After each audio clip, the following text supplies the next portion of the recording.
Hi everyone, I'm Dr. Addison Dempsey at EBA Hearing and Sound. Today I'm going to talk about tinnitus. You may also hear it pronounced tinnitus.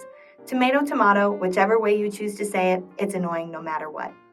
So what is tinnitus? It refers to the perception of sound without any external auditory stimulus. It's most commonly described as a high-pitched ring, but it's different for everyone. It can be high-pitch or low-pitch, occur in one or both ears, be constant, pulsed, or intermittent, and it may occur suddenly or gradually. 99% of all reported tinnitus cases are subjective, so this means that the noise is only audible to the patient. Meanwhile, that leaves the rare 1% to be objective, so not only is it perceived by the patient, but it's audible to other people as well. Tinnitus is common. According to the American Tinnitus Association, more than 25 million people experience tinnitus. And of these people, 2 million experience debilitating tinnitus. So if it becomes severe enough, tinnitus can negatively impact your sleep, cause problems with concentration, result in social isolation, increase anxiety, and even depression. So our next question is, what causes tinnitus? There are many things that can cause tinnitus, and it can be more than one factor contributing to the problem. Just to list off a few, there are certain medications, tobacco use, diet, caffeine, noise exposure, middle ear dysfunction, and even something as simple as stress can cause tinnitus. The most common one I've seen is an underlying hearing loss. So what's the science behind it all? The nerve signals that produce these sounds don't travel through our ear at all. Instead, they're generated internally through our central nervous system. To go more into detail, we have this constant ongoing neural activity when it comes to our auditory pathways. So even when it's silent, this lack of activity creates a baseline to our neural code for silence. When that baseline is disrupted and sound occurs, it allows our brain to distinguish the difference between sound and silence.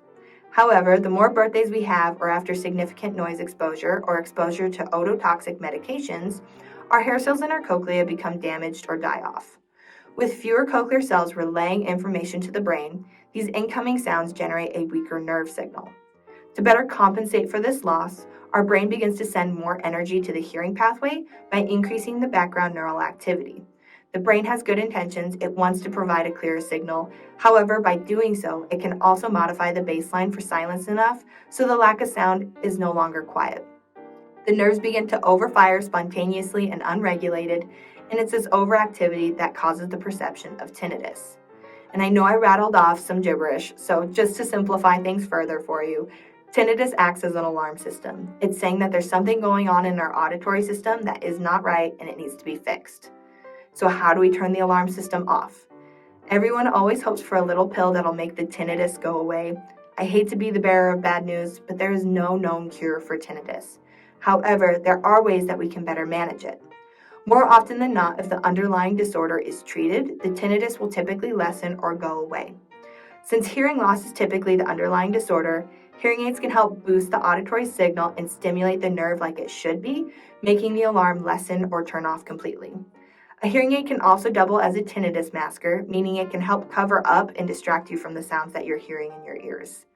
Other maskers are available, such as sound machines that can be useful at night or during quiet times, or even an app on your phone. Also, you can try changes in your diet, specifically eliminating salt intake can help manage your tinnitus better. I also encourage you to reevaluate medications with your primary care physician to see if that can be part of the problem. There are other options available, such as counseling interventions like cognitive behavioral therapy or tinnitus retraining therapy that can be implemented to help reevaluate your relationship with your tinnitus. The big takeaway here is that hearing loss and other disorders can cause tinnitus. So a hearing evaluation by an audiologist is paramount to better determine the potential causes and treatment options for tinnitus. Audiologists may also do some other tests to learn about the pitch and loudness of your tinnitus, because learning about it can help be a relief for you. You can start taking control of it by changing the things that may be making it worse. So please contact our office if you have any questions or if you'd like to schedule a hearing or tinnitus evaluation today.